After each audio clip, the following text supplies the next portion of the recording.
What's up, guys? Yeah, how's it going? When you guys tune in, just let me know if you can not hear me, and we'll work from there. We'll figure it out. Hello. Yeah, so I'm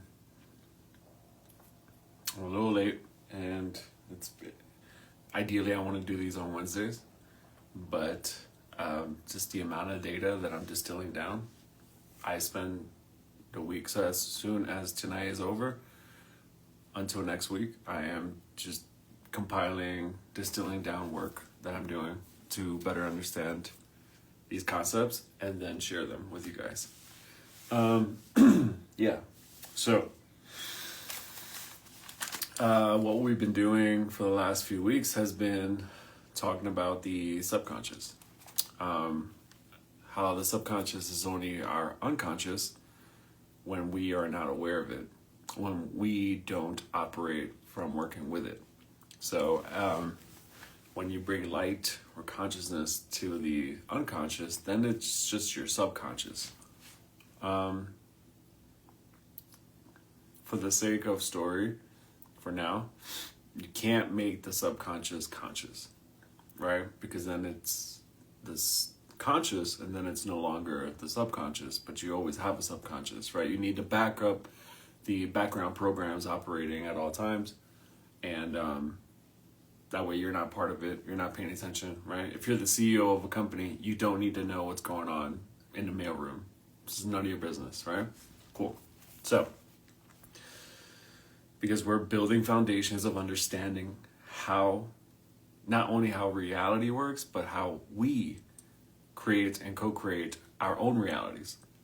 This is why it's really difficult to be objective, because we live in such a subjective reality, because we believe what we believe, and our belief systems can be so strong that we can't see that that's what it is that we're experiencing. We're experiencing projections from the subconscious into our conscious reality, and we believe that that's the truth, that that's objective, that that's whatever, right?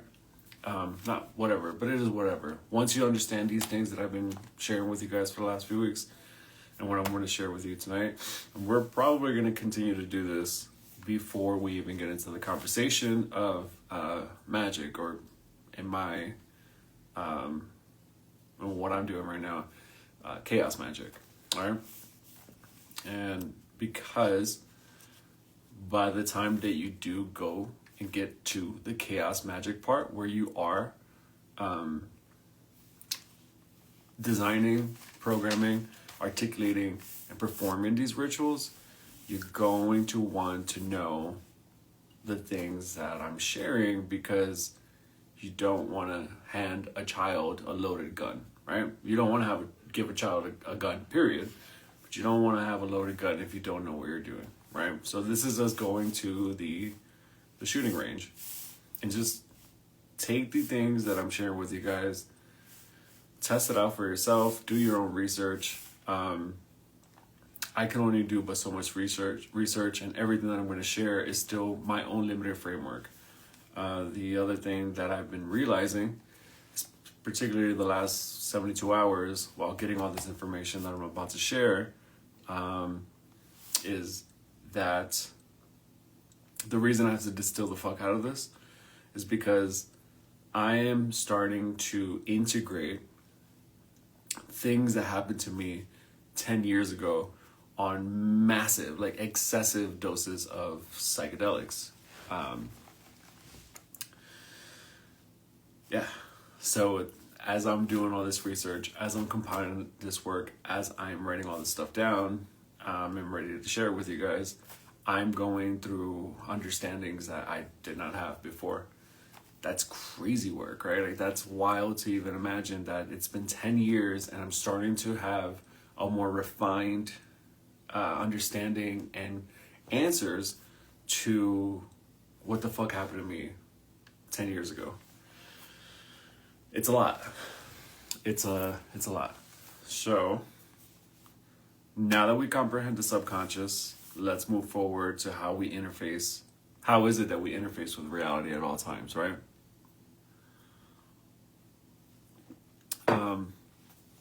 There is this concept of thinker prover, right? I'm sure some of you guys have already heard about this stuff, this concept. There's this idea that in your brain is split into two. There's the thinking part, and then there's this prover part that most people don't know about, and we need to know about that part. So it's easy to understand the part of the mind that thinks. Well, not understanding that part, but understanding the idea that there is this part of the mind that just thinks, right? That's easy. I am a citizen. I think the earth is flat or round. The government is our best friend or it's evil, right? I'm a Buddhist. I'm a Christian. I'm a Jew. I'm gay. I'm straight. I'm human. These are all just thoughts, right? The thinker part. God is the answer, demons exist, etc. Right? All thinking. And the thinker thinks lives in a reality that it thinks of. It lives in a reality that it thinks of it. So whatever it is that you think is the reality that you're living in, right? But it's not only because you think that, it's because of the prover part of the mind. So an example of placebos, think about that, right? So you have 400 people to test out a new medicine or new drug, right? You give 200 of them the drug, and then the other 200 you give them a placebo, a water pill, right? How is it that, so when you give the placebo, the water pill, to the other 200, you tell them that you're giving them the drug, right? And it's remarkable how many times, and science doesn't like to talk about this, medicine, pharmaceuticals doesn't like to talk about this, how many times people have found remedy, cure, relief, whatever, through a pill that is just plant cellulose and water, like saline water, and they feel better. Where there's people who took the drug, nothing changed, right? I would go as far as taking the groups from the group of the 200 that you did give the actual drug to, that it didn't work on. Tell them that you're giving them a new, more advanced version of it, and then just give them water pills, right? Give them a placebo. And I feel like most, if not all of them, would feel better or, be cured, remedied, whatever, relieved, right? So you think yourself healed, right? Whether you're aware of it or not. You think yourself that you're healed. So that's the thinking part, right? But the thinking isn't the only thing that creates the reality that you're experiencing. It's the prover part of the brain or the mind. So the prover part of the mind is very basic. It's not as intricate or complex or multidimensional as thinking, right?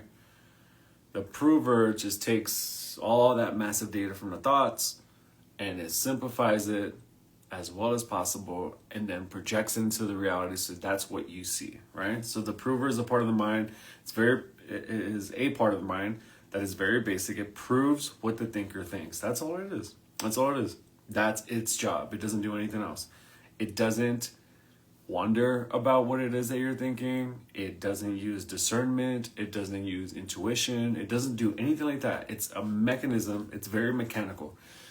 Input, output kind of thing, right? Ones and zeros. It's binary. It's very simple.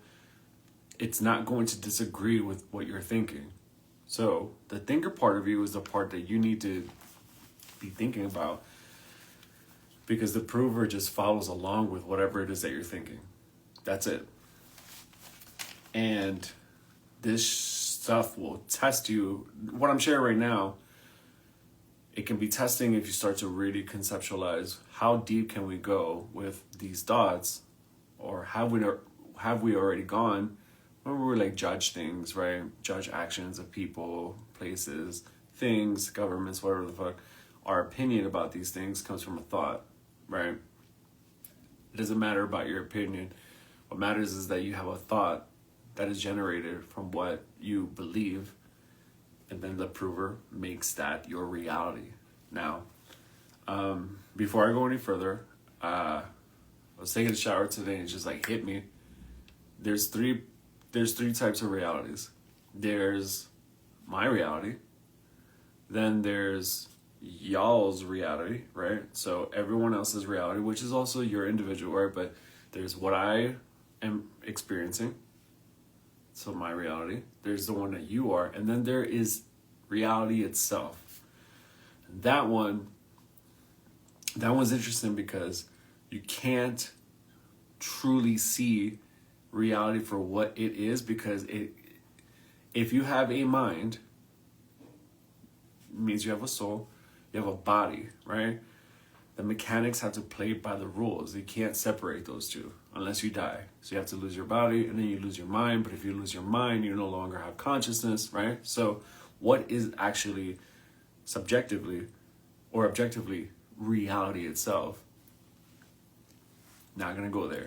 Just wanted to point that out. Like, it just hit me that we exist, that there are three realities occurring at all times. My reality, your reality, reality itself, right? But my reality, even though it's different from yours, how we operate when you're having your reality, I'm having my reality, those realities are still separate from the reality that actually is, right? So everything is a fucking story. Everything. Whether it's healing, it's demons, it's spirituality, it's magic, it doesn't matter. It's your belief systems, right? Thinker thinks this is how things are. Whether you are being objective or subjective about your thoughts, that's a different story, right? But it's all the same in the sense of thinker, and then the prover part of our mind proves this. So I start to adopt I have a certain experience about something. I read some book, right? That book triggers a curiosity that, if I entertain it long enough, triggers a change, a shift in my reality. How I used to see the world has changed because of this new data set, right? Whether I'm being subjective or objective about it, it doesn't matter. This is how it works. I believed something to be in such a manner. Then I came across new information. New information challenges old information. Maybe I wanted to be smart. Maybe I want to feel like I'm intelligent. Whatever. Maybe this benefits me. Whatever the case is, they can't exist in my mind at the same time. Cognitive dissonance, right? So I take on the new belief system. So my now new belief system is being proved by the prover. So everywhere I look, what the prover does is it starts to filter out things that are no longer that are not part of the new thought, the thinker part. It filters that stuff out. And it starts to amplify and magnify and hone in, detect evidence that proves my thought. Does that make sense, guys? Just let me know if I'm being too far out or whatever. Ask any questions if you still don't get something, okay? So, I had an old way of thinking about something, right? New way of thinking about something, the new option, challenges old way of thinking, right? So the prover, which used to prove to me my old thought, now shifts as my thought shifts. And now the prover, its job, right? Very basic, very mechanical, right? It organically starts to filter out anything that doesn't coincide with the thought to prove, right? It magnifies, amplifies, and it instigates me focusing on that. You know, some say maybe the reason that you're having so many synchronicities isn't always that it's being like you're having a synchronistic experience. It could also be that you are amplifying that, so you're always seeing 1111, 333, 111, 222, right? Maybe it's not always the angels are speaking to you. It could just be that your thought about synchronicities, numbers on license plates, lawyer billboards, right? 444, 4444, all this stuff. Like, you don't even need to know the prover is working in the background. You don't know that the prover is doing this stuff, and you happen to look everywhere you fucking look. You're starting to see these synchronicities going on. I'm not shitting on synchronicities at all, because I have them all the time. What I'm saying is that sometimes it's merely, and it's our magic, by the way. It's our superpower. This is one of our superpowers. This is the most basic of our superpowers, right? By the way, understanding this stuff is how we can then move forward, move further, move deeper into other superpowers that we have. Are they really superpowers? No, they are innate. They are natural to us. But because we don't know them, we haven't experienced them, we don't believe them, we've yet to believe them, then, yeah, it's a superpower. It feels like that, right? Clairvoyance, telepathy. And then it gets more advanced. Teleportation, like moving your physical body and conscious being, multi-dimensional body from one physical space to another, right? Anyway, okay. So the prover part of the mind is very basic. It proves what the thinker thinks, right? That's its job. To keep humanity enslaved, that there's an agenda, like anything that you're thinking. That's what the prover proves. If you believe that Anunnaki are still here from fucking wherever the fuck, right? Planet X, Nibiru, and they've been doing this, these fucking reptilians, for aeons now, blah, blah, blah, you will find evidence, because it's also a program that exists that others believe too. So you will find websites, you will find posts, you will find threads that talk about this thing. And you'll start to hear less and less and less about other things, and more about the reptilians, the Anunnaki, Enki, and all of them. That they're still doing their fucking thing, and that we have in our DNA the Pleiadian stuff, and blah blah blah. There is like nothing is true. Everything is acceptable. Everything is possible. Anything is possible. Because nothing is true, except for like the one true thing, right? But the second that I call it truth, we move away from it, right? And everything is a reflection of the truth, but the further away it is, the more distorted it is, right? Cool. Anyway, so, the prover will format perception circuits, seeking and sometimes manufacturing out the thought to find the thought and make it an experienced reality. That's what it wants to show you. This is our power. What you think, what you believe, it will be proven to you by an aspect of self or yourself, the brain, the mind, and that is the reality that you will continue to exist in. That's it. If there is something wrong in the world, that is a thought. It doesn't matter where you picked up that thought from.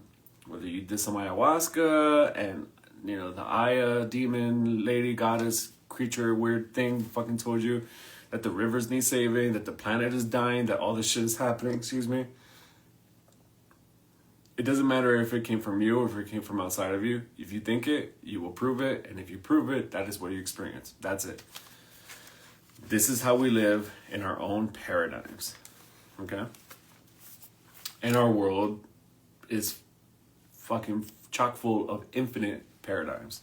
So, what is a paradigm? A paradigm is a framework or a model for how we see and understand our reality based on a set of beliefs, assumptions, and practices, right? Paradigms allow for shared ways of thinking that guide people, right? Everything is chaos until we make order out of it. I'm experiencing you proving some of my thoughts and perceptions right now. So, paradigms. You no longer have to think about these things. They go into the unconscious, the subconscious. And then it is projected through our eyes. It's like the symbol of Lucifer, right? The angel of light. Not the demon, not Satan, not the devil. Lucifer, right? God's first creation, blah, blah, blah. The most beautiful angel of light, right? Revelation, revealing, right? Turn on the light in a dark room. There are these paradigms that are inherently in our genes that are fucking beyond ancient. There's also paradigms or preset codes, programs that have to be created so that a baby can come here and be part of something, because widow babies, they can't do shit. They need the reality to feed them between the bosom and, nurturing, nourishment and love and affection and all this stuff. Babies need that. They cannot create reality themselves, right? They have to be part of a reality. And then us as adults, it's our job to undo those old programs, paradigms, faculties, and create our own reality. Maybe you want to agree with some other paradigms, but just make sure that you truly actually feel these paradigms for yourself, It's a process of self-individuation, right? It's the Ubermensch, the Overman, or the Superman, right? Thinking for yourself, right? We're not talking about being smart. We're talking about being intelligent, right? Schools do not teach intelligence. They don't teach us how to be intelligent. Schools teach us to be smart. Essentially, what that means is that schools, the education system, globally, I don't give a fuck, even if you're from a country with the highest scores in math or whatever, you are a parrot. When you get all your straight A's, when you pass all your tests, when you get your little fucking certificates and awards and shit, and you get your fucking diploma, and then you go right back and you get regurgitated into the system to, do this 401k pension plan, right? Social Security, all this crap, so that you can retire at 60, which is diabolical. That's crazy work. Anyway, but maybe you have to go get a job at Walmart when you're 70, being a fucking host at the fucking door. It's a paradigm that's not for us. I'm just giving you an example, right, of a crappy paradigm that is very obvious. I'm sure not a single person listening would disagree with me. It's a stupid fucking paradigm. But most have unknowingly decided on it, because you don't have to consciously make a decision. You can make a decision unconsciously. And that's your free will. That's in what you give attention to, you give your power to, and so on, right? Cool. So, a paradigm is a framework or a model for how we see and understand our reality based on a set of beliefs, assumptions, and practices, right? Paradigms allow for shared ways of thinking that guide us as a people. Social morals, right? You don't do this in public. You don't do that in public. When you travel the world, you start to realize the social morals of your country or the country you're from are sometimes what you can do in the States is very inappropriate, like Japan, but what you do in Japan, like slurping when you're eating ramen, that's a compliment to the chef in Japan. Here, it's fucking disgusting, right? So it's little things that I've always noticed since I was a kid. I didn't understand. They're just paradigms. That's it. Paradigms of what make America America, or that are implemented in America, are not the same as paradigms implemented in like India, right? Where, the street food, they're like elbow deep with no gloves. There's no grading, sanitation. I'm not talking shit about Indian people. I'm just giving you an example. But if you go to New York City, a restaurant has a grade A, B, C, or they're shut down. Health regulations, stuff like that. These are just paradigms. That's it. What we believe persists and is our reality, right? The word model is important to know, because especially in the fields of sciences, right? When we want to understand or experiment with a system, we create a model. So it's a scaled down version of the thing that we want to study, that we want to understand, right? So models are interesting because it allows us to kind of make it malleable for us to play around and tweak and experiment with something that's much bigger than the model itself, right? So models are, one, a 3D representation of a person or thing or a proposed structure, typically on a smaller scale, right? So we just said that. Two, a system or thing used as an example to follow or imitate. Models allow us to be citizens. They allow us to be civilians. They allow us to be part of society, to be part of a group, whether it's a coven, a religious group, a spiritual group, you know what I mean? Like, are you one of those flowy gown, bleeding on the earth tea bitches? Are you, very shamanically inclined, blah, blah, blah? Are you an anarchist? Like, doesn't matter. You are part of a model, which is a subset of a paradigm, or it is the paradigm itself, right? So then it is possible that when we adopt a socially agreed upon belief, that our thinker, part of the brain or the mind, will think, and our prover, part of the mind, will instigate that paradigm and manufacture that model of reality. Is it safe to say that? Yes. The reason that it's safe to say that is because, we've just been talking about it. These are examples, well, I've been talking about it, but these are examples of it, right? Thinker, prover. Can our paradigms change? Of course. Yes, of course. Any and every single paradigm, whether conscious or unconscious, subconscious, it doesn't matter. Everything that you could believe, everything that you do believe, everything that you've ever believed has been and can be subject to change. This is why I'm talking about any of this for weeks now, right? Even when I was in Taos, this is all leading to this very moment, and it'll continue to lead to the next few weeks. Our paradigms have been changing since childhood. So we don't carry all of our childhood perceptions forever, but sometimes old models are so deeply ingrained that they go unnoticed, and the prover keeps proving them. So you picked up and adopted paradigms when you were just a wee baby. And those paradigms, you're still living through. Not all of them, right? You eventually let go of the paradigm that you need to stay on the breast, that you need to have the pacifier, that you need the bottle, right? That you need the blankie, that you need the teddy bear. We let go of these paradigms, and, that's cool. Like I'm not judging paradigms at all.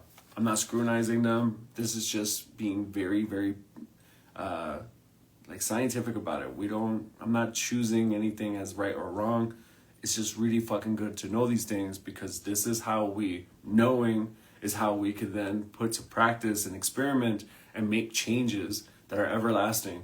Changes that can not only just affect us, but those around us, but also when you affect other people by shifting your paradigms, those people, it's a virus, it's an infection, right? It's fucking beautiful, because then those people emit this frequency of that paradigm shift, and you can pass it down anywhere.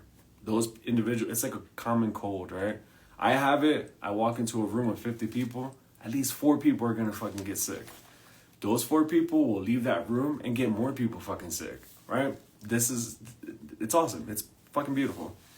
So in order to maintain a known, invested paradigm belief, and if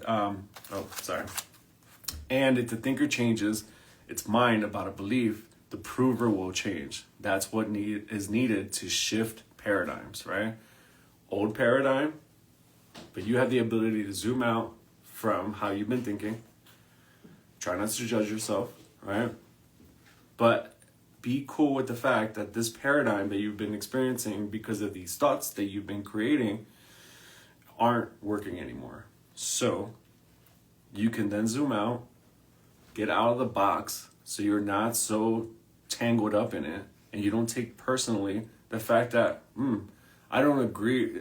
A lot of us, what we do is we go, oh man, I'm so stupid. I used to think that. I used to, believe that, blah, blah, blah. We judge ourselves, right? Which still actually continues to manufacture the old paradigm. What you want to do is back out and go, hey, this is how I used to think. For me, laughter is the best antidote for anything. And I laugh at myself. How silly and ridiculous it was that I believed this. The only reason that I can see how silly and ridiculous it is because I've been able to zoom out and I have an option of a new paradigm. But you need to put something in there. You cannot delete files and not fill those files up with something intentionally, because It more times than not, it just gets filled up if you leave. Like, if you create a space, an altar, for example, you got the candles. You don't set a specific type of frequency that's gonna go there. It'll nature, the universe, the thinker, prover, whatever, unconscious will put something there in its place. And usually, what it does, it'll put something in its place that it already knew. Even if it was something that you wanted to change your mind about, it'll replace it with the same shit, maybe in a different thread, in a different color, but it's the same fucking thing. Try it out, because I've been able to go through my data logs and fucking realize when I was deleting files of human and sex and pleasure and desire and all this stuff, right? I wasn't replacing those things with something that I intentionally wanted to put in there. And I found, like, the mind finds a weird, slithery fucking way to replace it with something. It's a synonym. That's it. It's the same shit, just a different fucking word, right? So, okay. Sometimes it's easy to shift paradigms, but oftentimes it's really difficult, and it almost feels impossible. You'll notice this, especially when you go, I am so fucking done with this old storytelling, with this old belief, with this old paradigm, right? Maybe that's just not enough. Like, you need to do something more intense and go, okay, if I'm tired of it, if I'm sick and tired of this fucking thing that I've been doing for a long time, or allowing, or living, or experiencing, I really want change. The universe will not give you the change. That's not what the universe does. The only fucking thing that the universe does is understands yes and go. Just think about that. I know I've talked about this over the years. I've been talking about this for like 11 years now. The universe only understands yes, and then it responds with go. It only hears yes, and it does go. Makes it happen. So, hey, Raven, how are you? How's your day been? I'm like, oh man, it's just been shitty. All right, it's just been fucking terrible. The universe hears that and goes, yes. And then it amplifies that for you, because the universe is at your service. But the thing is that you need to learn how to be a programmer of reality, of your reality, so that you can cooperate with the universe. Because the universe is going to go, Raven, miserable, tired, exhausted, right? No time, angry, disappointed, whatever the fuck, broke, unhappy. Yes, Raven. And it amplifies that, because the universe is yours. It's yours. Sure, collectively it's ours, but like your universe, the YOU universe, right? Yes and go. So you need to replace the old thing with something that you intentionally want. That's it. It feels difficult sometimes because maybe you don't have options. I'm just battling this one crow. There we go. All right, so I'm not going to get deep into it, but there's a concept called Bell's theorem. So Bell's theorem is proof that shows quantum entanglement cannot be explained by classic physics. Got that? The theorem is an experiment that was done by this guy, I forgot his first name, last name Bell, right? It proved that quantum entanglement cannot be explained by classical physics. So classical physicists did not like that. Duh, all right? Because they are classical physicists. All of their tools for measurements and experimentation are something that they're not up for they're not up for it. Like, it doesn't have the capacity to actually be able to test, right? How can you test for God? How can you test for soul?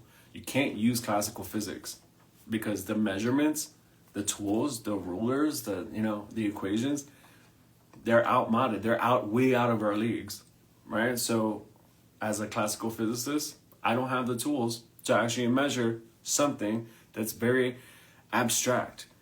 But it's only abstract because I'm thinking and being proven by my old classical physicist ways, right? So it proves and shows that quantum entanglement cannot be explained by classical physics, which assumes properties of particles. So classical physics is this, right? In a nutshell, it assumes properties of particles that they are predetermined, realism, we'll get into that, and that influences cannot travel faster than the speed of light, locality, right? I'll say it one more time. Well, I'll talk about realism for a moment and locality, right? So it assumes that the properties of particles are predetermined, right? Like what we believe laws of nature. It's realism. And that influences cannot travel faster than the speed of light, locality. So any influences from a particle, they cannot travel faster than the speed of light. Through a correlation experiment, the theorem proves, the Bell's theorem, it proves that the universe does not operate with local hidden variables, meaning realism or locality or both must be false. That's what Bell's theorem proved, that locality and realism are false, right? You can understand why classical physicists had their panties just really tightly wound up and they were just not budging with it, all right? Einstein had a fucking bitch fit about it. Like, people just were not happy about this. Even, what was this weirdo's name? Stephen Hawking, right? Creeper. He did not like this kind of stuff. He does not like he's dead, finally. But he did not like the idea of quantum mechanics, quantum entanglement, quantum physics. Not his thing, all right? So realism and physics. Now I'm going to talk about realism real quick. It's a philosophical idea that the universe exists independently of our minds, right? That the universe exists separately from mind.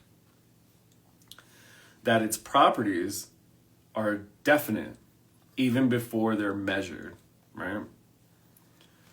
So even before you go and measure, it's already been laid out. Like there's some sort of law, classical physicists, right? Physics. So an example is a chair is assumed to have a definite position and momentum, whether or not it's observed, right? So that chair is where it's at.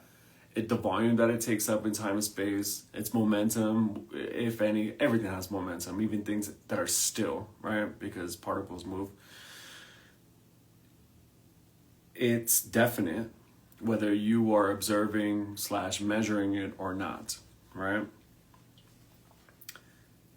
In contrast, quantum mechanics states that the position of the chair is more controversial because quantum particles often do not have defined properties until a measurement is made.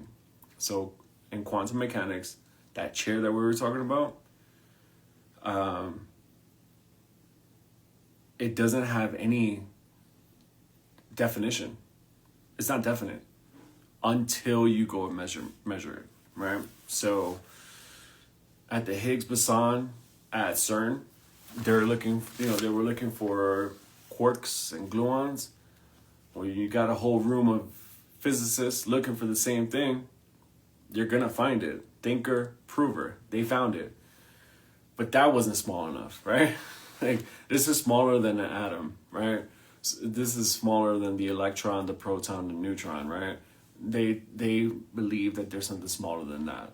So a bunch of these nerds got together and they believed that this is what they were going to find. And of course they found it because this is evidence of prover thinker. The thing is that it might not be evidence to someone that is still operating from an old paradigm. They can't fucking see it, right?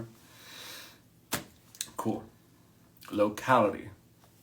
In physics, locality is the principle that an object is directly influenced only by its immediate surroundings, with any influence from a distance having to travel through the intervening space at speeds no faster than light, right?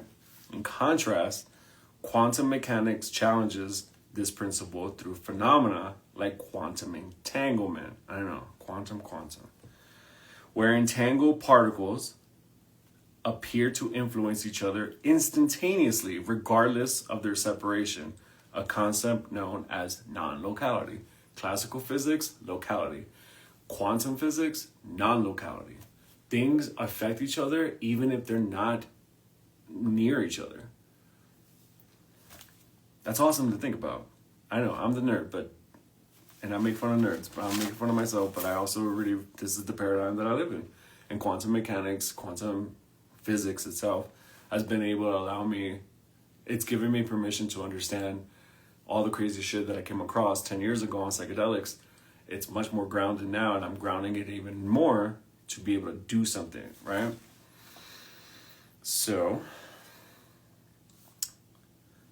it makes sense when you realize, admit, and know that there truly is no separation. There's no real actual space between me and this iPad, right? This iPad and I share space together. The space between my left finger, my right finger is still, the space doesn't mean that they're separate. They're just two ideas, two separate ideas, but they're actually connected together. They're not fucking separate. So if I went like, if let's see, if you made a copy of me, right, and put me on Pluto, right, that my left hand here going like this, it does ripple and affect instantaneously. It doesn't, that's why classical physics doesn't like this. Instantaneous means that there was no time. But time is a human mind's construct, because we believe that due to time, there is space. Bullshit. It affects that. The copy of me that's on Pluto, its right hand would probably do something like that. Because there is no actual space. They're just ideas, they're just paradigms, that's it. So whether you know about, so there is no separation, right? Cool. But a classical physicist will never fucking agree with you unless they have some sort of weird experience or near-death experience, whatever, themselves, or they're willing to be open-minded, which is really fucking almost near impossible for people who are set in their old ways, because anything that challenges their old ways can pull the rug from underneath their feet, and they get lost. Like, they don't feel like they have a ground because they're not ready to adopt and adapt to something that is new or different, right? Which is hilarious and kind of retarded, right? Because I thought science was supposed to be about moving forward, understanding, and how can we build upon what we are understanding, and how can we move forward? How can we advance as a species, right? It doesn't do that. It just wants to keep sustaining and maintaining the old fucking paradigms, and people get awards for coming up with new concepts of the old shit. It's fucking crazy, right? Anyways, so whether you know about the paradigms of classical physics or not, you have lived your entire life having the prover prove those old ass belief programs, and have lived your entire life according to these things. So whether or not you went to school for physics, whether or not you understood the mechanics of reality through classical physics, because it is a collectively agreed upon thing, even at the unconscious or subconscious level, you have lived your life believing that if I hold this pen here and I drop it, that I literally say, I let go, I drop it, it drops, right? We believe in this concept of gravity, right? They're just paradigms. It's not true.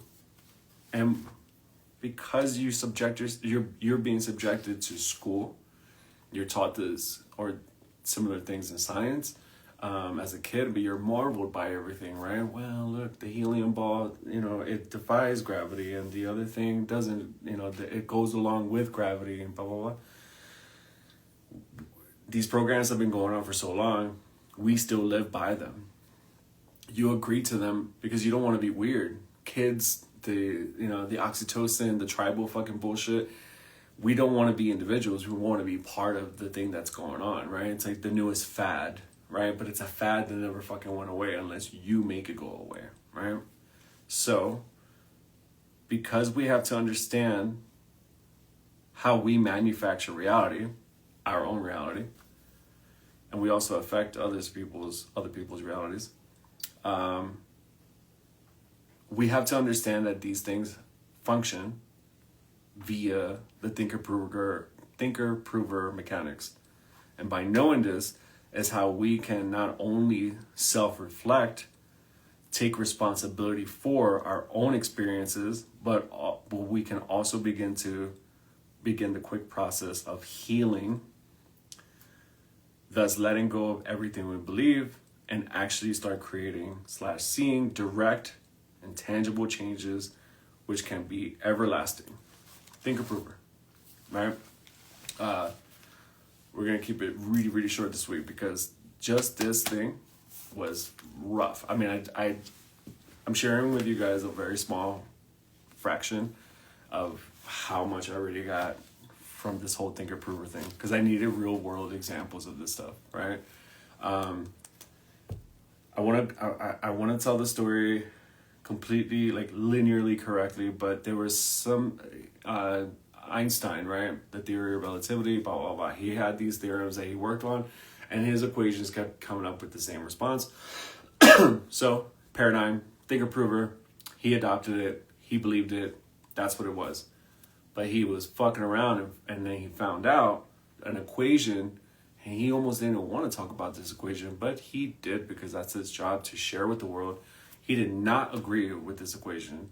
It had to do with quantum mechanics, quantum physics.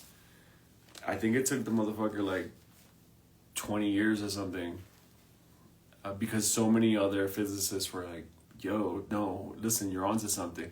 He accidentally came across a certain equation that would also disprove all of the other stuff that he's theorized about in the past, right? Other physicists' minds were being blown away in their realities as well. And they were letting him know, yo, this is some good shit that you got right here. Like this, we need to talk about this. He didn't want to talk about it. He didn't want to go public. He didn't want to do press conferences on it. He did not like being asked about whatever it was. It took him a really long fucking time to even have that conversation. I think it took him his whole life to even talk about God, right? God in a quantifiable manner, you know? I'm just thinking real quick if I can think of any more examples, but I also believe that you guys get the gist of this. We've been doing this our whole lives. We do this now, and we will always continue to do this. So what do we do with that information? Well, now we can actually consciously go into our database, check out our little nooks and crannies, and begin to see, pull up, unearth all of our old paradigms with no judgment, by the way. We don't have to judge it because, I mean, for me, like I said, for me, I think I'm a silly man for having believed this and having my prover prove this, and then for me to be part of that paradigm my whole life, right? Or for years or whatever. This is an opportunity for us to be able to actually change ourselves, which inadvertently will change the reality that we experience. We cannot change the reality that actually is the objective one, that we were born into before the societal programs, gender, ethnicity, culture, race, blah, blah, blah. Before all that stuff, there was already something here, and it's still here. And I don't know how much that matters. I've been curious about it, and just to avoid having schizophrenic episodes, I don't go there all the way like I used to. I'm learning to read more now and then meditate and ground all this information, because I'm useless to anyone if I'm in a psych ward, right? Or dead. So, because I do want to be here now, and I feel I've been coaxed enough by people in my life to bring the information, my findings, and bring them out like a scientist, right? I feel that it is important that I continue to do this work and that I continue to share this stuff. This work that I'm talking about, what the fuck? I had a few people ask me like, yo, are you still doing alchemy? yes, this is actually part of my alchemical process. I confected certain things, not just in the lab, but also before having like a alchemical laboratory with the drugs, with the psychedelics.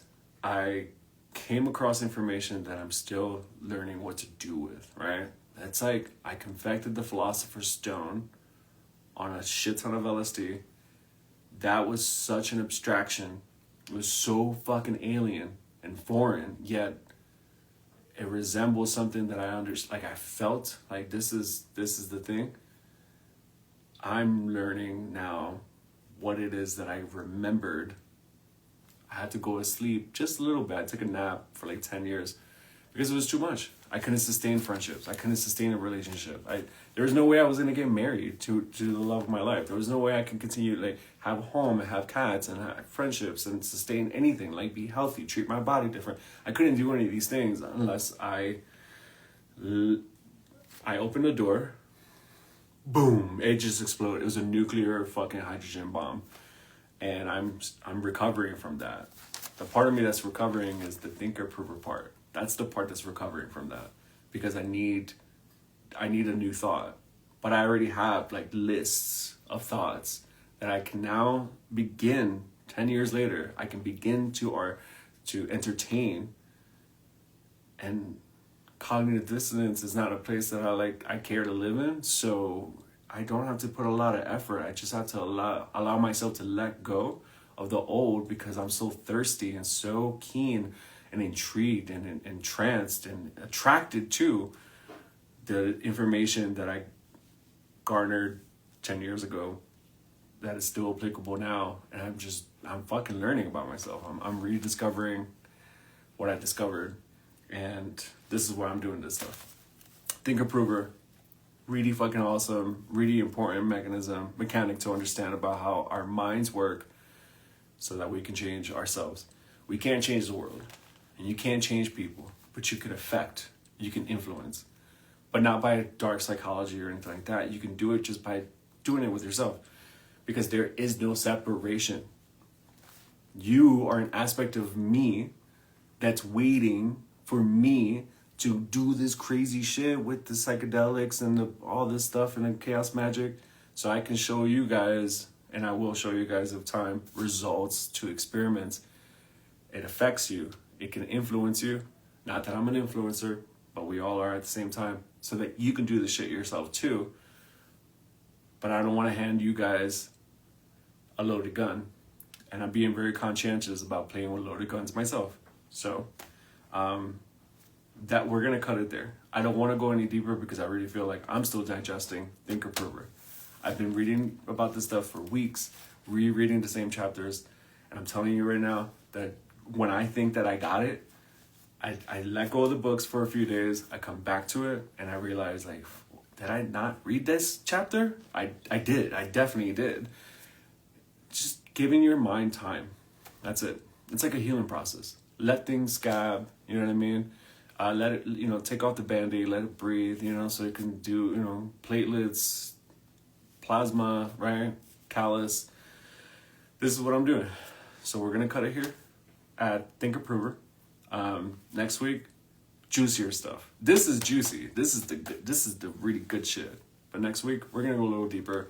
We're going to go beyond the Thinker Prover. We'll touch on it for a second, just in case I missed something. And, we'll get into some awesome, juicy shit. I love you guys. Have a great night. See you guys next week. Ciao.